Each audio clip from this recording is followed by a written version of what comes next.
A graphic novel is a kind of comic book, but it's longer and has a more complex storyline like a novel. The movie Red, for example, is based on a graphic novel. Red? Retired, extremely dangerous. But the godfather of all graphic novels is Watchmen by Alan Moore.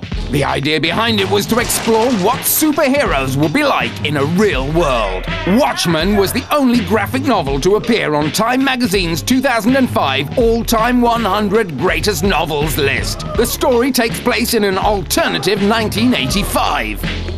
The wonderful thing about this graphic novel is that it has such a human touch to it. I mean, we're talking about a superhero film that has these broken down human beings, really, that really don't have any superpowers.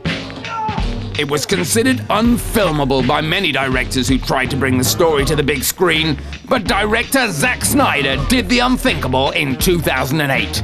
The time was right to launch the film. I think it had a lot to do with sort of culturally where the world was. You know, now mass culture has a lot of comic book reference, you know, in the sense that mass culture understands what a comic book hero is now without ever having read a comic book because of all the movies that have been made. So maybe it's just time needed to pass in order for a couple things, for the period nature of the movie to resonate. Like 1985 is a hard period to set a movie in 1990. It's only 5 years ago. So it's now that we're, you know, 20 years down the road, it's a different world. 2 years earlier, Snyder tackled another graphic novel, 300, from the pen of Frank Miller. Snyder stayed very close to the original drawings and storyline. 300 is the retelling of the ancient Battle of Thermopylae. Scotsman Gerard Butler was cast as King Leonidas. Are you a fan of the graphic novel? I am now. I knew of it before, but actually I came across it. I read the script and the graphic novel at the same time, and I was hooked, and saw a 3-minute piece that Zack had put together, you know, to show the style of filming. That was so awesome. I could have put that on a loop and watched it for 6 months, just constantly.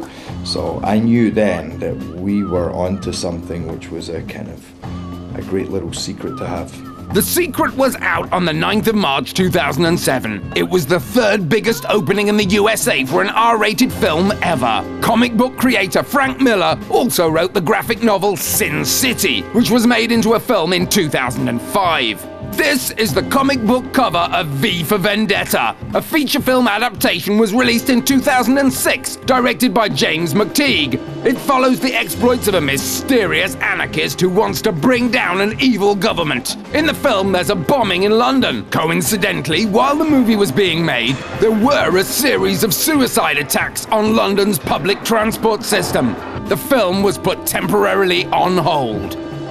The graphic novel was written like over 25 years ago, and you know that's inherent in the story. Then I was editing the film in London, you know, when it happened, and you know it was horrible. I mean, things like that happen are horrible, but it didn't make me scared. You know, it makes, you know, it's the film asks questions like that, you know. But when it was finally released, V for Vendetta made more waves because of actress Natalie Portman having to shave her head. No one linked the bombings to the movie.